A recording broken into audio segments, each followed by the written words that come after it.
substrates are actually those compounds which are generally participate in the process of respiration, और वो ऐसे compounds हैं जिनका ऑक्सीडेशन होता है। ठीक है बेटे, तो कहते हैं कि आप अपने जो फूड लेते हैं उस फूड में कार्बोहाइड्रेट्स होंगे, फैट्स होंगे, ठीक है, इसके अलावा प्रोटीन्स होंगे, ऑर्गेनिक एसिड्स होंगी, तो ये सारे यहाँ पे क्या है, रेस्पिरेटरी सबस्ट्रेट हैं और इनका ऑक्सीडेशन होगा और इस पूरे रिएक्शन के दौरान सर्टेन एंजाइम्स इसके अंदर इन्वॉल्व होते हैं। ठीक है, तो हमेशा याद रखिए कि रेस्पिरेशन एक कैटाबॉलिक रिएक्शन है और एक एंजाइम कैटालाइज्ड रिएक्शन है, और उसमें कहते हैं कि जो आपकी बॉडी के अंदर प्रेजेंट ग्लूकोज है उसका ब्रेकडाउन होता है depending upon how much oxygen is available. ठीक है, कितनी ऑक्सीजन अवेलेबल है, अगर तो ऑक्सीजन प्लेंटी ऑफ ऑक्सीजन है तो उस केस में वो कहता है कि जो रेस्पिरेशन होगी वो एरोबिक रेस्पिरेशन होगी, और हमेशा याद रखिए एरोबिक रेस्पिरेशन किसमें होती है, माइटोकॉन्ड्रिया में होती है। ओके बेटे, पर अगर कहता है कि ऑक्सीजन की सप्लाई जितनी रिक्वायर्ड है उतना नहीं मिलती है सेल को, ठीक है, तो उस केस में पार्शियल ब्रेकडाउन होता है ग्लूकोज का, और पार्शियल ब्रेकडाउन होने पे या तो एसिड बनती है या फिर अल्कोहल बनती है। तो आपने पढ़ा हुआ है लोअर क्लासेस के अंदर कि अल्कोहल जो है वो हमें किसके अंदर नजर आती है, यीस्ट फंजाई जो है उसके अंदर आप एक प्रोसेस स्टडी करते हैं that is known as fermentation. तो फर्मेंटेशन जो है उसके अंदर अल्कोहल बनती है क्योंकि ग्लूकोज जो है उसका पार्शियल यहाँ पे ऑक्सीडेशन होता है। तो देखो जब तक ग्लूकोज का पार्शियल ऑक्सीडेशन होगा, कंप्लीट ऑक्सीडेशन नहीं होगा, तो इसका मतलब इस तरह के जो प्रोसेस होंगे जिसमें अल्कोहल बनती है या फिर एसिड बनती है उसके अंदर नंबर ऑफ एटीपीज भी कम होंगे। ठीक है बेटे, तो हमेशा याद रखिए कि एनारोबिक रेस्पिरेशन से एटीपीज जो है वो हमें उतने नहीं मिलते जितने हमें रिक्वायर्ड होते हैं। ओके बेटे, अब यहाँ पे मैंने एक टर्म आपके सामने इंट्रोड्यूस की थी, ग्लाइकोलिसिस क्या होती है। ठीक है, ग्लाइकोलिसिस का मतलब है ब्रेकडाउन ऑफ ग्लूकोज, पर ये ब्रेकडाउन जो ग्लूकोज का है वो कहता है कि ये कहाँ पे हो रहा है, साइटोप्लाज्म में हो रहा है सेल के, और एनारोबिक कंडीशंस के अंदर हो रहा है, यानी ऑक्सीजन जो है वहां पे प्रेजेंट नहीं है, तो इसलिए वो कहते हैं कि यहाँ पर अच्छे से ऑक्सीडेशन नहीं हो पाता ग्लूकोज का। तो ग्लूकोज आपको पता है कि एक 6 कार्बन कंपाउंड है, और 6 कार्बन कंपाउंड जो ग्लूकोज है उसका ब्रेकडाउन होने के बाद उससे हमें 3 कार्बन कंपाउंड मिलता है, ये भी आप पढ़ चुके हैं 10th क्लास में, और that compound is known as pyruvic acid. और देखो अभी तक हम ये जानते थे कि ग्लूकोज से पायरुविक एसिड बनती है, पर वो कहते हैं कि ये पायरुविक एसिड जो है वहां तक पहुंचने का पूरा जो ग्लूकोज है उसके ब्रेकडाउन का जो प्रोसेस है उस दौरान बहुत सारे केमिकल इंटरमीडिएट्स भी बनते हैं। ठीक है बेटे, तो उस पूरे प्रोसेस को हम यहाँ स्टडी करेंगे जिसमें लगभग 5 से 7 जो है स्टेप्स हैं, और इतने सारे इंटरमीडिएट प्रोडक्ट होते हैं, खूब सारे एंजाइम भी होते हैं। तो अगर आप अपनी रेफरेंस बुक से उसको स्टडी करेंगे तो आपको हर एक स्टेप पे कौन सा एंजाइम इन्वॉल्व है उसका नाम दिया गया है, पर हमें एनसीईआरटी सिलेबस के अकॉर्डिंग एंजाइम्स के नेम याद रखने यहाँ पे जरूरी नहीं है, पर अपनी नॉलेज बढ़ाने के लिए आप एंजाइम्स के नेम याद रख सकते हैं। ओके बेटे, ये रेस्पिरेटरी सबस्टेंस के बारे में मैंने आपको बता दिया था, it may be carbohydrates, proteins, fats या फिर ऑर्गेनिक एसिड्स। ठीक है, तो ये सारे जो है इनका ऑक्सीडेशन होगा। आप देखो एक कैटाबॉलिक रिएक्शन है रेस्पिरेशन, इस तरह के कोई भी सब्सटेंसेस जो है जब उनका ऑक्सीडेशन होगा तो उसमें certain amount of energy release होती है। ठीक है, पर कहते हैं कि अगर इतनी सारी एनर्जी जो है, अगर रेस्पिरेशन एक ही स्टेप के अंदर हो जाती और इतनी सारी एनर्जी एक साथ रिलीज हो जाती तो फिर क्या होना था, उस एनर्जी को संभालना मुश्किल हो जाना था। ठीक है, और काफी सारी एनर्जी जो है वो एटमॉस्फेयर में चली जानी थी, किस फॉर्म में, हीट की फॉर्म में। तो इसलिए रेस्पिरेशन का जो प्रोसेस है वो एक सिंगल स्टेप में नहीं होता है, कई सारे स्टेप्स के अंदर होता है, और हर एक स्टेप जो है वो धीरे धीरे कैटालाइज होता है एंजाइम्स के द्वारा, और इसलिए जो एनर्जी है वो एक साथ नहीं निकलती है, ह्यूज अमाउंट ऑफ एनर्जी नहीं रिलीज होती है। ठीक है बेटे, उसकी जगह पे कहता है कि थोड़ी सी एनर्जी हर एक स्टेप के अंदर रिलीज होती है, और जितनी एनर्जी रिलीज होती है उसको स्टोर कर लेते हैं एटीपीज। ओके बेटे, उसको लाइट बात चुप है, बंद करें। ओके, आप देखो यहाँ पे रेस्पिरेटरी सबस्ट्रेट का मैंने आपको बता दिया था कि कार्बोहाइड्रेट्स जो है, तीनों रेस्पिरेटरी सबस्ट्रेट में से जो कार्बोहाइड्रेट है उनका मैक्सिमम ऑक्सीडेशन हो पाता है, और इसलिए उसके लिए रेस्पिरेटरी कोशेंट की जो वैल्यू है वो 1 के इक्विवेलेंट है। और अगर हम लिपिड्स की बात करें या अगर हम प्रोटीन्स की बात करें तो लिपिड्स जो है उनका पार्शियल ब्रेकडाउन होता है, और हमारे पास यूनिटी आनी चाहिए थी वैल्यू, पर उतनी नहीं आती है, हमारे पास 0.7 के आसपास वैल्यू आती है, जो ये बताता है कि लिपिड्स जो है वो काफी ज्यादा कॉम्प्लेक्स मैक्रोमोलेक्यूल्स हैं, और इसलिए उनके ब्रेकडाउन के लिए मैक्सिमम अमाउंट ऑफ ऑक्सीजन की रिक्वायरमेंट है। ठीक है बेटे, एक जनरल सी चीज अगर आपने ऑब्जर्व की है कभी अपने आप ही, तो अगर आपने फैट रिच डाइट ली होती है, ठीक है, परांठे खाए हुए हैं खूब सारे बटर रख के, तो आप अक्सर महसूस करेंगे कि आपको सांस चढ़ने शुरू हो जाता है। अगर आप हर रोज बटर या घी खाते हैं, तो उससे आपको ये याद रखना है कि लिपिड्स जो है वो कॉम्प्लेक्स मैक्रोमोलिक्यूल्स होते हैं और उनके लिए ऑक्सीजन की रिक्वायरमेंट ज्यादा है। अगर ऑक्सीजन जो है प्रॉपर अमाउंट में नहीं मिलती तो लिपिड्स का ब्रेकडाउन नहीं हो पाता है और एक्स्ट्रा फैट आपकी बॉडी में जमा हो जाता है। वो कल मैंने आपको बताया था, एडिपोज टिश्यू में जो है वो एक्स्ट्रा फैट जो है उसको स्टोर करती है। ठीक है बेटे, फिर नेक्स्ट आपको याद रखना है कि प्रोटीन्स जो है, नेक्स्ट टू कार्बोहाइड्रेट ऐसे मैक्रोमोलिक्यूल्स हैं जिनका ज्यादा ऑक्सीडेशन होता है। तो सबसे अच्छे तरीके से कार्बोहाइड्रेट्स का डाइजेशन होगा, फिर प्रोटीन्स का होगा, उसके लिए वैल्यू 0.9 है। और सबसे कम डाइजेशन जो है वो किसका होता है, लिपिड्स का होता है। ठीक है, या साइड में मैंने कुछ खास नहीं लिखा है, बस मैंने आपको बताए हुए हैं कि कार्बोहाइड्रेट कितने तरह के हो सकते हैं।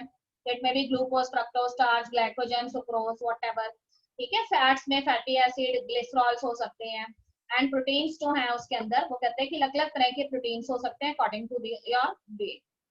ठीक है बेटे, अब यहाँ पे देखिए, ये वाला हम कल कर रहे थे, तो उसमें आपको उसने बताया हुआ है कि when glucose it enters into the cytoplasm of the cell, then what happen, this glucose it undergoes a process of its breakdown and that is known as glycolysis. Okay बेटे, लिसिस वर्ड का मतलब होता है breakdown. तो glucose का breakdown होगा और last में हमें 3 कार्बन कंपाउंड मिलेगा जिसे हम पायरुविक एसिड या पायरुवेट कहते हैं। ठीक है, तो यहाँ पे देखिए आपको उसने बताया हुआ है माइटोकॉन्ड्रिया जो है वो दूसरे इंपॉर्टेंट ऑर्गेनिल है जो रेस्पिरेशन से रिलेटेड है। और यहाँ पे जो रेस्पिरेशन होती है उसको हम एरोबिक रेस्पिरेशन कहते हैं। यहाँ पे देखिए माइटोकॉन्ड्रिया को इनलार्ज करके दिखाया गया है। ठीक है बेटे, अब उसके अंदर देखिए बाहर की जो उसकी मेम्ब्रेन है वो स्मूथ मेम्ब्रेन है और इनर मोस्ट मेम्ब्रेन जो है वो फोल्ड्स की फॉर्म में होती है जिनको हम क्या कहते हैं, क्रिस्टा कहते हैं। और ये क्रिस्टा जो है उसके अंदर एटीपीज की सिंथेसिस होती है।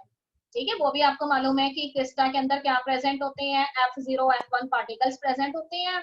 और ये F0 F1 पार्टिकल्स जो हैं वो क्या करते हैं, एटीपी सिंथेस एंजाइम के कंपोनेंट्स की फॉर्म में एक्ट करते हैं। और उसी तरीके से यहाँ पे एटीपी की सिंथेसिस होती है जैसा कि आपको केमी ऑस्मोटिक हाइपोथेसिस में बताया गया है। ठीक है बेटे, तो इस पूरे प्रोसेस को इलेक्ट्रॉन ट्रांसपोर्ट चेन कहते हैं। ये हम चैप्टर के लास्ट में स्टडी करेंगे। अब देखो एक और चीज यहाँ पे लिखी हुई है, सिट्रिक एसिड साइकिल। ठीक है, what is another name of citric acid cycle, it is also known as Krebs cycle. इसको हम क्रब साइकिल भी कहते हैं। तो सिट्रिक एसिड साइकिल या क्रब साइकिल जो है वो कब होता है, माइटोकॉन्ड्रिया के अंदर होता है। और इस प्रोसेस के दौरान, ठीक है, कुछ इंटरमीडिएट प्रोडक्ट बनते हैं, कार्बन डाइऑक्साइड जो है उसका फिक्सेशन होता है, इंटरमीडिएट प्रोडक्ट बनते हैं। और वो इंटरमीडिएट प्रोडक्ट जो है उनका जब फर्दर ऑक्सीडेशन होता है, क्योंकि उन प्रोडक्ट के अंदर क्या प्रेजेंट है, एनर्जी प्रेजेंट है। जब उनका फर्दर ऑक्सीडेशन होगा तो उस प्रोसेस को हम क्या कहते हैं, ऑक्सीडेटिव फॉस्फोराइलेशन कहते हैं। और इस दौरान इन इंटरमीडिएट प्रोडक्ट्स में प्रेजेंट एनर्जी जो है वो सेल के द्वारा यूज की जाती है। ठीक है बेटे, तो ये इस तरह से माइटोकॉन्ड्रिया जो है उसमें जो एरोबिक रेस्पिरेशन होती है उससे आपको लगभग कितने एटीपीज मिलते हैं वो भी आपने कल मुझे बताया था, 36 एटीपीज हमें मिलते हैं। जबकि हमें ग्लाइकोलिसिस जो है उससे सिर्फ कितने एटीपीज मिलते हैं, हमें सिर्फ 2 एटीपीज मिलते हैं। ठीक है बेटे, उसी तरह से फर्मेंटेशन जो है उसका भी एटीपीज का कंट्रीब्यूशन बहुत कम होता है क्योंकि उसमें भी इंटरमीडिएट कंपाउंड बनते हैं। तो एक चीज आप हमेशा याद रखेंगे, जब भी प्लेंटी ऑफ ऑक्सीजन प्रेजेंट होगी तो हमेशा जो भी हमारा मैक्रोमोलिक्यूल है जो एक हाइड्रोकार्बन की फॉर्म में है उसका कंप्लीट ऑक्सीडेशन होगा और कंप्लीट ऑक्सीडेशन होने के बाद हमें कार्बन डाइऑक्साइड एंड वाटर मिलेगा एंड काफी सारे एटीपीज मिलेंगे। ठीक है बेटे, ये टॉपिक देखो मैंने बीच में से कुछ लाइंस उठा के ये मैंने टॉपिक बनाया है, ATP as energy currency of the cell. ठीक है, तो कहते हैं कि रेस्पिरेशन के दौरान जब भी मैक्रोमोलिक्यूल्स जो है उनका ऑक्सीडेशन होता है, उनका ब्रेकडाउन होता है, ठीक है, तो उस दौरान काफी सारी एनर्जी जो है वो यूज होती है। ठीक है, और बॉन्ड्स जो है वो ब्रेक हो रहे हैं क्योंकि मैक्रोमोलिक्यूल्स है उनके बीच में बॉन्ड्स जो है वो प्रेजेंट है। तो अगर कोई भी बॉन्ड ब्रेक होंगे तो इसका मतलब huge amount of energy release भी होनी है, कैटाबॉलिक रिएक्शन है। तो वही एनर्जी जो है वो लेटर ऑन क्या सिंथेसाइज करती है, एटीपी सिंथेसाइज करती है। ठीक है बेटे, आप सब बच्चे सोच रहे होंगे कि क्या ये एटीपी एनर्जी लेकर बॉडी के अंदर ऐसे ही पड़े रहेंगे, तो ऐसा नहीं होता। ये जो एनर्जी रिच मॉलिक्यूल्स है, ठीक है, हर एक सेल के अंदर एटीपीज जो है वो प्रेजेंट होते हैं एज एनर्जी रिच मॉलिक्यूल। पर ये एटीपीज जो हैं ये बॉडी की जो भी डिमांड्स हैं उनको सेटिस्फाई करते हैं, ठीक है। तो जब भी कहते हैं कि बॉडी के अंदर कोई भी मेटाबॉलिक रिएक्शन होनी है जो कि एक एनर्जी कंज्यूमिंग रिएक्शन है, तो उस एनर्जी कंज्यूमिंग रिएक्शन के लिए एनर्जी कहाँ से आनी है, एटीपी से आनी है। तो इसीलिए हम एटीपीज जो है उसे सेल की एनर्जी करेंसी के नाम से जानते हैं, ठीक है। तो जैसे हमें अपने घर में कोई भी चीज खरीदनी है तो हमारे पास कुछ पैसे रखे हुए होते हैं, उसे हम इस्तेमाल करते हैं और वो चीज खरीद लेते हैं। उसी तरीके से कहते हैं कि बॉडी जो है उसने जब भी कोई मेटाबॉलिक रिएक्शन करनी है जिसमें एनर्जी की डिमांड है, तो वो बॉडी में प्रेजेंट जो एटीपीज है उनको यूज करती है और उससे मेटाबॉलिक जो भी एक्टिविटीज है उनको फुलफिल किया जाता है। ओके बेटे, अब सोचिए कि बॉडी के अंदर कितने तरह की मेटाबॉलिक एक्टिविटीज हो सकती हैं।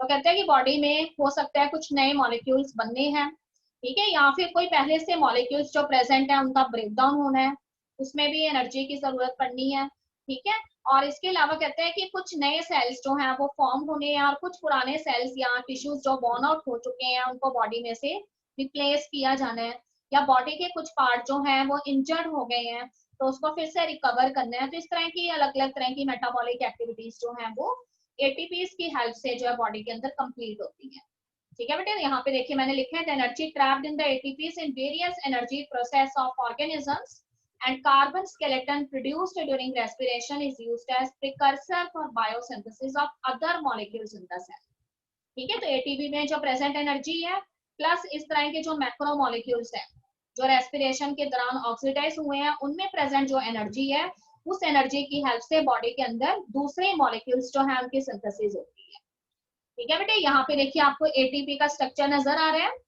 तो यहाँ पे देखिए एटीपी जो है उसके नेम से पता लग रहा है, एडिनोसाइन यहाँ पे एक शुगर का नेम है, ठीक है बेटे। ट्राई फॉस्फेट का मतलब है कितने फॉस्फेट प्रेजेंट है एटीपी मॉलिक्यूल में, 3 फॉस्फेट प्रेजेंट है, ठीक है बेटे। तो यहाँ पे देखिए राइबोज शुगर है, यानी कैसी शुगर है, एक पेंटोज शुगर है। देखिए कितने कार्बन है, 1 2 3 4 5 कार्बन है, ओके बेटे। और कहते हैं कि राइबोज शुगर जो है उसके साथ एक नाइट्रोजीनियस बेस अटैच है यहाँ पर और उसका नेम है एडिनाइन। तो आपको पता है कि जब भी शुगर मॉलिक्यूल के साथ कोई नाइट्रोजीनियस बेस अटैच होता है तो आप न्यूक्लिक एसिड में पढ़ चुके हैं, उसको हम क्या कहते हैं, न्यूक्लियोसाइड कहते हैं। तो इस तरीके से ये एक न्यूक्लियोसाइड बन गया और उसका नेम होगा एडिनोसाइन, ठीक है। ट्राई फॉस्फेट का मतलब है कितने फॉस्फेट ग्रुप हैं, 3 फॉस्फेट ग्रुप है। तो जब वो कहता है कि इसका ऑक्सीडेशन होगा एटीपी का, तो उसमें से एक एक फॉस्फेट ग्रुप उसमें से अलग होता रहता है। तो अगर 1 फॉस्फेट ग्रुप उसमें से अलग हो जाता है तो एटीपी जो है वो लेटर ऑन किस में कन्वर्ट हो जाएगा, एडीपी में कन्वर्ट हो जाएगा और एक फॉस्फेट ग्रुप जो उससे अलग हुआ है वो इनऑर्गेनिक फॉस्फेट के रूप में बाहर चला जाएगा, ठीक है बेटे। अगर एडीपी जो है उसका भी फर्दर ऑक्सीडेशन होता है तब भी आपको पता है कि अब हमारे पास कितने फॉस्फेट ग्रुप रह गए हैं, 2 फॉस्फेट ग्रुप रह गए हुए हैं, उसमें से भी एक फॉस्फेट ग्रुप चला जाएगा और इस तरह से एडीपी जो है उससे आगे एएमपी बन जाएगा, दैट इज एडिनोसाइन मोनोफॉस्फेट, ठीक है। तो सबसे ज्यादा एनर्जी एडिनोसाइन ट्राइफॉस्फेट में होगी, उसके बाद एडिनोसाइन डाइफॉस्फेट में होगी और एडिनोसाइन डाइफॉस्फेट से सिंगल मॉलिक्यूल एटीपी का बनता है जिसे हम एएमपी कहते हैं, that is adenosine monophosphate, okay बेटे। अब देखिए यहाँ पर हम बुक के अकॉर्डिंग आ गए हमारे सेकंड मेन टॉपिक पर, that is do plants breathe, ठीक है। तो कहते हैं कि ये तो हमने बड़े आराम से सुना हुआ है कि एनिमल्स जो है वो ब्रीथिंग करते हैं, तो क्या प्लांट्स जो है उनके अंदर भी ब्रीथिंग या रेस्पिरेशन होता है, ठीक है।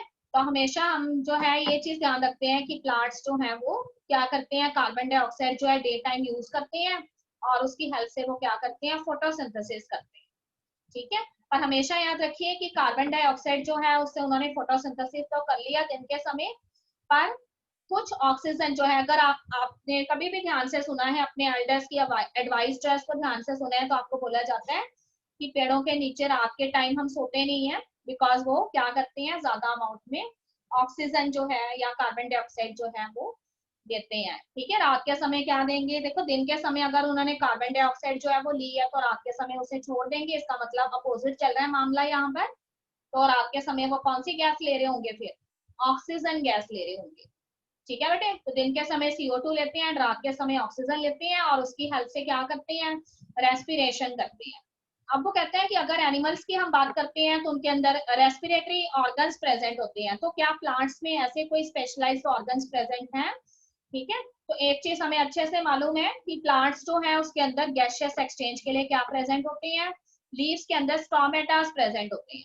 ठीक है बेटे, सभी बच्चों को मालूम है स्टोमेटास जो है उनके अपरेटस के बारे में आप अच्छे से जानते हैं। तो उसमें एक स्टोमेटल पोर होता है, 2 गार्ड सेल्स होते हैं और उसके आसपास काफी सारे एपिडर्मल सेल्स होते हैं जिनको आप सबसाइडरी सेल्स कहते हैं। और अगर मैं डाइकॉट प्लांट की बात कर रही हूँ तो मैंने आपको 10th क्लास में बताया था कि डाइकॉट प्लांट के अंदर स्टोमेटा किडनी शेप होते हैं, और अगर मैं मोनोकॉट प्लांट की बात कर रही हूँ तो मोनोकॉट प्लांट्स में वो डंबल शेप होते हैं। ओके बेटे, तो इस तरह से लीफ में तो स्टोमेटा प्रेजेंट है। और एक चीज और याद रखेंगे सभी स्टूडेंट कि अगर लीफ की अपर एपिडर्मिस की हम बात करेंगे तो लीफ की अपर एपिडर्मिस जो है उसके अंदर स्टोमेटा का नंबर कम होता है और लोअर एपिडर्मिस में ज्यादा होता है। वो भी आपको पता है ऐसा क्यों है, क्योंकि सनलाइट जो है उसमें अगर अपर एपिडर्मिस में ज्यादा स्टोमेटा होंगे तो उससे ट्रांसपीरेशन से बहुत ज्यादा वाटर लॉस हो जाएगा। ओके बेटे, अब देखिए ये वाले सेल बिल्कुल नहीं है, that are known as lenticels. What are lenticels? तो लेंटी सेल्स जो है वो किसी भी स्टेम जो है, प्लांट का जो स्टेम है उसके अंदर प्रेजेंट छोटे छोटे से पोर्स होते हैं जो उसके बार्क के अंदर से जो प्लांट है उसको आउटर एनवायरनमेंट के साथ कनेक्ट करते हैं। ठीक है, अब सभी बच्चों ने बार्क वर्ड भी सुना हुआ है, जब स्टेम पुराना हो जाता है किसी भी प्लांट का तो उसके ऊपर एपिडर्मल सेल्स की एक क्रस्ट लेयर आ जाती है जिसे हम बार्क कहते हैं। ठीक है, तो इस बार्क के अंदर छोटे छोटे से पोर्स प्रेजेंट होते हैं जिनको लेंटी सेल्स कहते हैं, और इन लेंटी सेल्स की हेल्प से जो प्लांट है वो रेस्पिरेशन करता है। इसके अलावा स्टोमेटा उसकी हेल्प करते हैं। अब देखिए कहते हैं कि रेस्पिरेटरी ऑर्गन्स प्लांट्स में क्यों नहीं प्रेजेंट होते, क्योंकि प्लांट्स जो है उसके अंदर वो कहते हैं कि हर एक जो पार्ट है प्लांट का वो आउटर एनवायरनमेंट के कांटेक्ट में आ रहा है, इसलिए उसमें कोई स्पेसिफिक ऑर्गन्स नहीं है जिन्होंने रेस्पिरेशन करना है। हर एक सेल जो है वो अपना अपना गैसियस एक्सचेंज जो है उससे रिलेटेड डिमांड्स को सेटिस्फाई करता है। ठीक है बेटे, तो हर एक सेल की जितनी डिमांड है, कितनी गैस उसको चाहिए, वो अपने आप ही एटमॉस्फेयर में से ले लेता है और जो उसने रिलीज करनी है वो भी कर देता है। इसीलिए कोई खास अप्रेटस नहीं है रेस्पिरेशन के लिए। ठीक है, फिर सेकंड देखिए हमने लिखा है plants do not present great demand for gas exchange, root stem leaves they respire at a rate lower than animals. ठीक है, जैसे एनिमल्स जो है उनकी रेस्पिरेशन से रिलेटेड डिमांड्स ज्यादा है क्योंकि वो हेटेरोट्रॉप्स है, और इसलिए वो कहते हैं कि फूड तो उन्हें किन से मिलता है, प्लांट से मिलता है, और उसका ऑक्सीडेशन करने से ही उनको एनर्जी मिलती है। पर प्लांट्स जो है वो खुद अपना फूड बनाते हैं, इसलिए वो कहते हैं कि उनकी एनर्जी से रिलेटेड डिमांड्स जो है वो उतनी ज्यादा नहीं है जितनी की एनिमल्स की होती है। इसलिए प्लांट्स के जो पार्ट्स हैं, चाहे वो रूट है, स्टेम है, लीव्स है, वो रेस्पिरेशन बेशक करते हैं पर बहुत हाई रेट से नहीं करते, उनकी रेस्पिरेशन रिलेटेड डिमांड्स कम होती है। ठीक है बेटे, थर्ड पॉइंट में हमने लिखा है कि during photosynthesis large volume of gases are exchange, when cell do photosynthesis oxygen gas is produced within the cell, so no need for gaseous exchange। ठीक है बेटे, अब वो कहते हैं कि ऐसा नहीं है कि प्लांट्स को कहीं से जाके ऑक्सीजन जो है उसको लेना है, इटसेल्फ प्लांट के अंदर फोटोसिंथेसिस का प्रोसेस हो रहा है, और प्लांट्स जो है उसमें फोटोसिंथेसिस के बाय प्रोडक्ट के रूप में कौन सी गैस निकलती है, ऑक्सीजन गैस रिलीज होती है, और ये ऑक्सीजन गैस जो है वहीं से प्लांट्स जो है वो रेस्पिरेशन के लिए यूज करते हैं। ठीक है बेटे, तो इस तरीके से कहता है कि कहीं से उनको ऑक्सीजन लेने की कहीं दूर से जरूरत नहीं है, इटसेल्फ ऑक्सीजन काफी ज्यादा अमाउंट में प्लांट्स के क्लोरोप्लास्ट के आसपास ही प्रेजेंट होती है। फोर्थ में लिखिए the distance to which the gases have to be diffuse even in large bulky plants is not great. ठीक है, अब जैसे एनिमल्स की अगर हम बात करते हैं तो उसमें रेस्पिरेशन जो है जहां से वो कहते हैं जिस ऑर्गन से स्टार्ट हुआ है वहां से हमारे, अगर हम खुद की बात करें तो लंग्स तक हमारे जो है जो भी गैसेस है रेस्पिरेटरी गैसेस जो हमको पहुंचना है। ठीक है, तो आपके नॉस्ट्रिल से एंटर करती हैं, नेसोफैरिंक्स में जाती हैं, देन फिर आपके जो है विंड पाइप के अंदर जाके फिर ट्रैकियास में जाके ब्रोंकाई में जाके फिर कहीं लंग्स पे पहुंचती हैं। पर कहते हैं कि प्लांट्स जो है उसके सेल्स काफी पास पास है, इसलिए जो भी गैसेस जो है रेस्पिरेटरी गैसेस की फॉर्म में उनके अंदर एंटर हुई है उन्हें कोई बहुत ज्यादा डिस्टेंस नहीं कवर करना पड़ता, इसलिए वो कहते हैं कि ऐसे कोई स्पेसिफिक अपैरेटस उनमें प्रेजेंट नहीं है। ठीक है बेटे, यहाँ पे देखिए आपको 2 पिक्चर्स नजर आ रही हैं, तो एक के अंदर मैंने आपको स्टोमेटास दिखाए हुए हैं, ये स्टोमेटा डाइकॉट प्लांट में प्रेजेंट है। तो यहाँ पे देखिए फर्स्ट कंडीशन में आपको स्टोमेटा क्लोज्ड नजर आ रही है, तो देखो 2 गार्ड सेल आपको नजर आ रहे हैं जो किडनी शेप है, और उसके बाद जो है उन गार्ड सेल्स को और ध्यान से देखिए, उसके अंदर आपको ग्रीन कलर के डॉट्स नजर आ रहे हैं जो क्लोरोप्लास्ट हैं।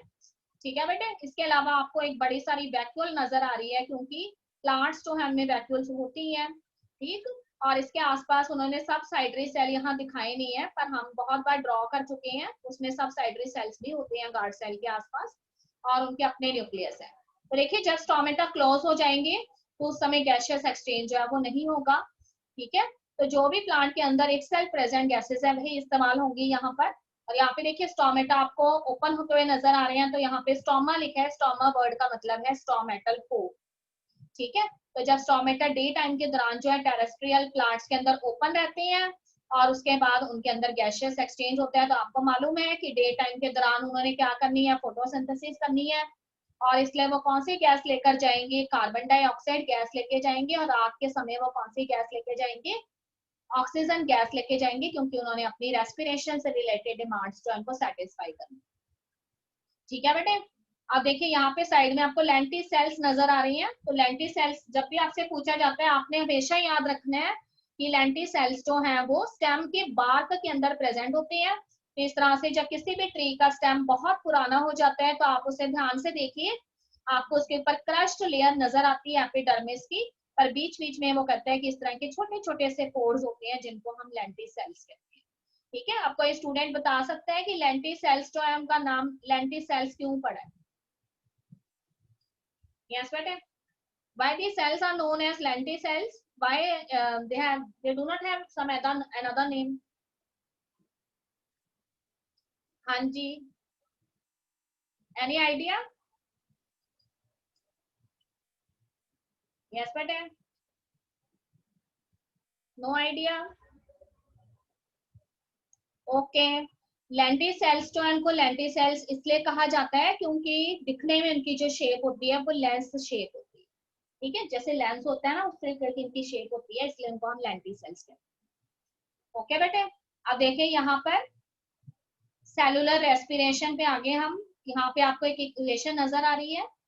तो कहते हैं कि अगर सेलुलर रेस्पिरेशन को हमने डिफाइन करना है तो सेलुलर रेस्पिरेशन जो है वो एक ऐसा प्रोसेस है जिसके अंदर ग्लूकोज का कंप्लीट कंबक्शन हो जाता है। कंबक्शन वर्ड भी हम यूज कर सकते हैं क्योंकि यहाँ पे ऑक्सीजन की प्रेजेंस में रिएक्शन हो रही है।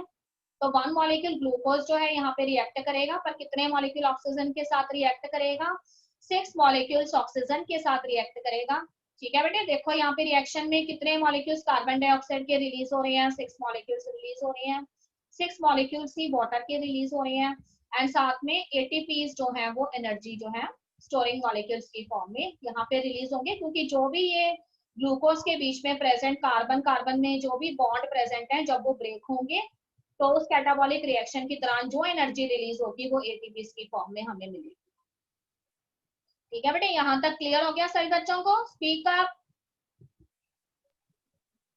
Yes speak up, any problem? Yes ma'am. सब ठीक है ना? ओके बेटे, देखो आगे cellular respiration in plants and animals.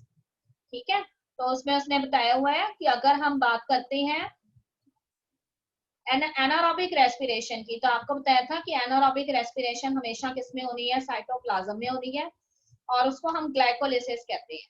पर अगर हम बात कर रहे हैं एरोबिक रेस्पिरेशन की, तो एरोबिक रेस्पिरेशन हमेशा माइटोकॉन्ड्रिया के अंदर होती है, और उसमें यील्ड जो है एटीपीज का वो भी ज्यादा होता है। तो यहाँ पे देखिए माइटोकॉन्ड्रिया के बारे में उसने बताया हुआ है आपको कि माइटोकॉन्ड्रिया जो है they are also known as the power houses of the cell. ठीक है, why they are known as the power houses of the cell? You know very well, क्योंकि सेल की जितनी भी एनर्जी रिलेटेड डिमांड्स है वो माइटोकॉन्ड्रिया जो है वो सेटिस्फाई करती है। ठीक है, तो यहाँ पे देखिए लिखा है they are the organelles that acts like a digestive system, they take in nutrients and then उनका ब्रेक डाउन करते हैं, और ब्रेक डाउन करने के बाद एनर्जी जो है उसको क्रिएट करते हैं। तो this process of creating cell energy is known as cellular respiration. ठीक है, तो most of the chemical reactions involved in cellular respiration happen in the mitochondria. ठीक है, ज्यादा से ज्यादा सेलुलर रेस्पिरेशन का जो प्रोसेस है वो किसके अंदर होता है? माइटोकॉन्ड्रिया में होता है। अब देखिए which organism use cellular respiration? तो उसमें इसने लिखा है कि it's important to realize that both plants यानी प्रोड्यूसर्स एंड एनिमल्स यानी consumers break down sugar to release its energy in a form and they can use. ठीक है, ऐसा नहीं है कि सिर्फ एनिमल्स जो है उनको एनर्जी की रिक्वायरमेंट है, प्लांट्स जो है उनको भी एनर्जी की रिक्वायरमेंट होती है। तो दोनों ही जो है क्या करते हैं, शुगर्स जो है उनका ब्रेक डाउन करते हैं और उससे उनको क्या मिलती है, एनर्जी मिलती है। इस प्रोसेस को हम सेलुलर रेस्पिरेशन कहते हैं। अब देखिए, this is because both type of organisms have mitochondria in their cells. चाहे प्लांट है चाहे एनिमल सेल्स हैं, दोनों के अंदर माइटोकॉन्ड्रिया जो है वो प्रेजेंट है। और इस तरह से जो भी ग्लूकोज है, देखो प्लांट्स के अंदर तो खुद का ही ग्लूकोज प्रेजेंट है, पर एनिमल्स जो है वो प्लांट से लेंगे। तो दोनों ही केसेस में ग्लूकोज का ब्रेकडाउन होगा और ब्रेकडाउन होने के बाद उससे हमें एनर्जी मिलेगी एटीपीज की फॉर्म में। ठीक है बेटे। अब सेलुलर रेस्पिरेशन जो है वो एक ट्रू कैटाबॉलिक रिएक्शन है। ग्लूकोज मॉलिक्यूल जब भी ब्रेक होगा, large amount of energy liberate होगी। ठीक है, थोड़ी सी एनर्जी हीट की फॉर्म में जा सकती है, पर मैक्सिमम एनर्जी एटीपी की फॉर्म में जो है वो स्टोर हो जाती है। तो हमेशा याद रखिए, अगर आपसे पूछा जाता है कि रेस्पिरेशन जो है उसका बाय प्रोडक्ट जो है वो आपको क्या मिलता है, तो हमेशा याद रखिए कि जैसे कार्बन डाइऑक्साइड के अंदर बाय प्रोडक्ट ऑक्सीजन था, रेस्पिरेशन के अंदर by product carbon dioxide, water और एनर्जी मॉलिक्यूल्स होते हैं जो एटीपीज की फॉर्म में होते हैं। ठीक है बेटे। तो प्लांट्स जो है वो सेलुलर रेस्पिरेशन जो है उसको यूज करते हैं, और जिसमें उनकी बॉडी में प्रेजेंट जो ग्लूकोज है उसको वो लेटर ऑन जो है क्या करते हैं, उनका ब्रेक डाउन कर लेते हैं। और ब्रेक डाउन करने के बाद उसमें जो स्टोर केमिकल एनर्जी है उसको यूज कर लेते हैं एटीपीज की फॉर्म। ठीक है बेटे। फिर आपको उन्होंने ये बताया हुआ है कि जब अर्थ का फर्स्ट टाइम एवोल्यूशन हुआ था, उस समय अर्थ का जो एटमॉस्फेयर था वो रिड्यूसिंग टाइप का था, यानी उस समय उसमें कौन सी गैस प्रेजेंट नहीं थी, ऑक्सीजन गैस प्रेजेंट नहीं थी। तो इसलिए ये माना जाता है कि अर्थ की सरफेस पे पहली बार जो सेल अपीयर हुआ था वो ऐसा सेल था जो कि ऑक्सीजन की एब्सेंस में काम करता था। ठीक है, तो इसका मतलब उसमें अगर किसी भी फूड मटेरियल जो है उसका ब्रेकडाउन हुआ होगा तो वो ऑक्सीजन की एब्सेंस में हुआ होगा। और जब भी ऑक्सीजन की एब्सेंस में फूड स्टफ जो है उसका ब्रेकडाउन होता है तो उस प्रोसेस को हम एनारोबिक रेस्पिरेशन कहते हैं। ठीक है, तो एनारोबिक रेस्पिरेशन आपको मालूम है हमेशा ग्लाइकोलिसिस में होगा। और एक और नेम है इसको जिसको हम कहते हैं ग्लाइकोलिसिस। ठीक है बेटे, ग्लाइकोलिसिस जो है उसका एक अनदर नेम है, बुक में देखिए पेज नंबर 228 पर जहां पे लिखा हुआ है ग्लाइकोलिसिस। ठीक है बेटे, ग्लाइकोज वर्ड यहाँ पे शुगर के लिए आया है और लाइसिस वर्ड यहाँ पे स्प्लिटिंग के लिए आया है। मतलब ग्लूकोज का यहाँ पे क्या होना है, स्प्लिटिंग होनी है। और ये पूरा पाथवे जो है ग्लाइकोलिसिस का, इसे फर्स्ट टाइम जो है वो 3 साइंटिस्ट के द्वारा एक्सप्लेन किया गया था। और उनमें से 3 साइंटिस्ट जो थे वो इम्बेंडन, मेयरहॉफ एंड परनास थे। तो इसीलिए ग्लाइकोलिसिस जो है उसको हम ईएमपी पाथवे भी कहते हैं। ठीक है, तो अगर आपको क्वेश्चन आ जाता है describe in detail the flow chart of EMP pathway, तो आपने बिल्कुल भी कंफ्यूज नहीं होना। ईएमपी पाथवे जो है वो एनारोबिक रेस्पिरेशन या ग्लाइकोलिसिस का ही दूसरा नेम है। ठीक है बेटे। अब क्योंकि ऑक्सीजन यहाँ पे नहीं है तो इसलिए कहते हैं कि पार्शियल ब्रेकडाउन होगा ग्लूकोज का, कहाँ पर होगा, साइटोप्लाज्म में होगा, खूब सारे एंजाइम्स की हेल्प से होगा और प्रोसेस का नेम होगा ग्लाइकोलिसिस। और ग्लूकोज जो है वो लास्ट में किस में कन्वर्ट हो जाएगा, पायरुविक एसिड में। ठीक है बेटे, ये फ्लो चार्ट मुझे कोई ढंग का नहीं लगा है, थोड़ा स्लैंटिंग है। दूसरा वाला देखो, देखो यहाँ पे आपको एनसीईआरटी बुक के अंदर भी फिगर नंबर 14.1 में ये फ्लो चार्ट आपको नजर आ रहा है। ठीक है, कल मैं इसको फिर से एक्सप्लेन करूंगी, अभी मैं इसको वैसे ही एक्सप्लेन कर रही हूँ। तो सेल के अंदर सबसे पहले कौन सा मॉलिक्यूल एंटर करता है, ग्लूकोज एंटर करता है। याद रखिए ग्लूकोज कैसा कंपाउंड है, एक 6 कार्बन कंपाउंड है, एक हेक्सोस शुगर है। ठीक है, आप कहते हैं कि जैसे ही ये ग्लूकोज जो है वो सेल के अंदर एंटर करता है, वैसे ही ये ग्लूकोज जो है वो एक मॉलिक्यूल एटीपी का यूज करता है। ठीक है बेटे, एक मॉलिक्यूल एटीपी का यूज करने के बाद ग्लूकोज जो कि एक हेक्सोस शुगर है, 6 कार्बन कंपाउंड है, वो उसके बाद ग्लूकोज 6 फॉस्फेट में कन्वर्ट हो जाता है। ठीक है, तो याद रखिए कितना मॉलिक्यूल ग्लूकोज का, ग्लूकोज ने यहाँ पे यूज किया एटीपी का 1 मॉलिक्यूल यूज किया, और क्या बन गया, वो ग्लूकोज 6 फॉस्फेट बन गया। अगेन जो ग्लूकोज 6 फॉस्फेट है वो भी एक 6 कार्बन कंपाउंड है। और जल्दी ही ये ग्लूकोज 6 फॉस्फेट जो है वो अपने एक दूसरे आइसोमर में कन्वर्ट हो जाता है, that is known as fructose 6 phosphate. ठीक है, again the fructose 6 phosphate is a 6 carbon compound.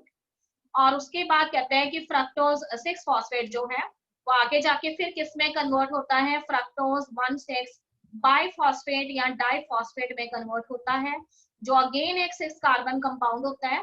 पर फ्रक्टोज 6 फॉस्फेट जब फ्रक्टोज 1,6 बाइफॉस्फेट में कन्वर्ट होता है तो वो एक मॉलिक्यूल एटीपी का और यूज करता है। ठीक है बेटे, अभी तक कितने मॉलिक्यूल एटीपी के यूज हो चुके हैं, 2 मॉलिक्यूल यूज हो चुके हैं। जब ग्लूकोज 6 फॉस्फेट बना था तब एक मॉलिक्यूल एटीपी गया था, और जब फ्रक्टोज 6 फॉस्फेट से फ्रक्टोज 1,6 बाइफॉस्फेट बना है उस केस में भी हमारे पास एक और एटीपी यूज हो गया। ठीक है, अब देखिए यहाँ पे फ्रक्टोज 1,6 बिसफॉस्फेट जो एक 6 कार्बन कंपाउंड है उसका फिर फर्दर ब्रेकडाउन हो जाता है, और ब्रेकडाउन होने के बाद वो 3 कार्बन वाले कंपाउंड फॉर्म करते हैं। ठीक है, तो एक उसके अंदर 3 कार्बन कंपाउंड होता है ग्लिसर एल्डिहाइड 3 फॉस्फेट, और दूसरा कंपाउंड जो होता है वो भी 3 कार्बन कंपाउंड है और उसका नेम होता है डाइहाइड्रोक्सी एसीटोन फॉस्फेट। तो याद रखना है आपने कि फ्रक्टोज 1,6 बिसफॉस्फेट जब उसका फर्दर ब्रेकडाउन हो जाएगा तो वो 3 कार्बन वाले कंपाउंड देगा। एक का नेम है ग्लिसर एल्डिहाइड 3 फॉस्फेट और दूसरे का नेम है डाइहाइड्रोक्सी एसीटोन फॉस्फेट।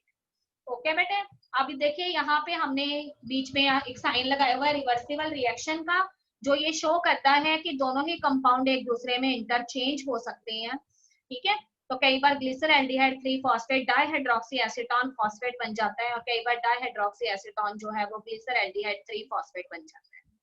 ठीक है बेटे, उसके बाद कहता है कि इनमें से जो भी 3 कार्बन कंपाउंड है वो फिर क्या करता है, एक NAD जो है उसको यूज करता है। ठीक है, और यहाँ पे NAD जो है उसका यहाँ पे क्या हो जाता है, फर्दर NAD जो है वो NADH2 में कन्वर्ट हो जाता है। देखिए यहाँ पर, तो आपको एक और यहाँ पे एनर्जी रिच मॉलिक्यूल मिल जाता है। 2 एनर्जी रिच मॉलिक्यूल हमारे यूज हुए थे और एक NADPH हमें यहाँ पे मिल गया है।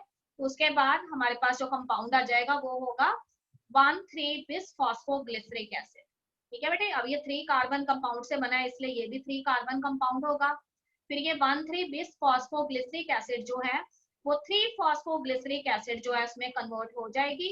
पर यहाँ पे देखिए एटीपी यहाँ पे यूज नहीं हो रहा, यहाँ पे एटीपी बन रहा है। ठीक है, फिर 3 फॉस्फोग्लिसरिक एसिड जो है वो 2 फॉस्फोग्लिसरिक एसिड में आगे चेंज हो जाती है और उसमें कुछ भी एनर्जी रिच मॉलिक्यूल ना बनते हैं ना यूज होता है। ठीक है, फिर उसके बाद देखिए 2 फॉस्फोग्लिसरिक एसिड जो है वो किसमें कन्वर्ट हो जाती है, फॉस्फोफिनॉल पाइरुवेट में कन्वर्ट हो जाती है। तो ये कितने मॉलिक्यूल हमें मिलते हैं, यहाँ पे 2 मॉलिक्यूल फॉस्फोफिनॉल पाइरुवेट के मिलते हैं।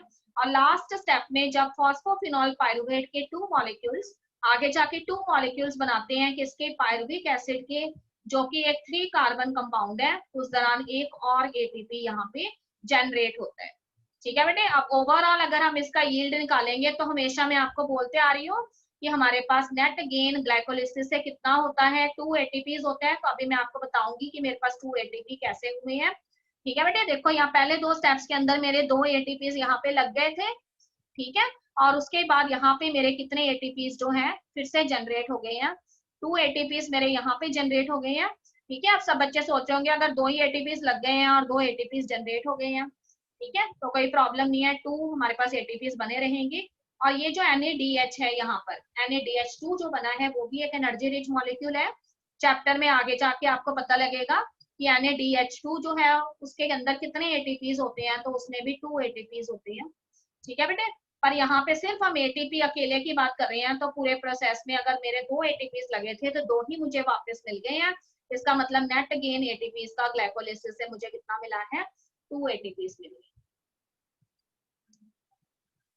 ओके बेटे, क्लियर है? हाँ जी, यस बेटे, I am on page number 229 पर हूँ। क्या हुआ, बहुत फास्ट फास्ट था क्या? No ma'am. देखो बेटे, इसमें जितने भी फ्लो चार्ट के अंदर कंपाउंड लिखे हैं ना उसको एज इट इज हमने लर्न करना है। बस एक चीज आपने याद